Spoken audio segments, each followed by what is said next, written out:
In this lesson, we are going to understand the concept of arrays. Now, what exactly is an array? In a previous lesson, you were introduced to the concept of a variable. Now, a variable, you can imagine, is a box in the memory of the computer that has a label, and you can store information into that box.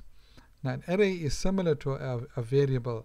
In fact, an array is a type of variable, except that rather than imagining an array to be a single box, you can imagine an array to be a large box with multiple compartments. And this array will have a name. The name will reflect what's stored in the array. Naturally, you will store a list of related information into that array.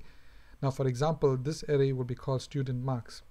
And inside that array, you can put in individual student marks in each partition of the array. Now the question is, how do we know how to access any part of an array? I mean, if there's a box with multiple compartments, how do we access any specific part? Now that's where the index of the array comes in. So the first element in the array is 0, second one is 1, and it goes on that way. So in this way, we can create an array. But then how do we refer to each element in an array? Let's say we wanted to access just the first element in the array. We do this by using an index. So we put in student marks, and in square brackets we put the index number of the item that we want to access.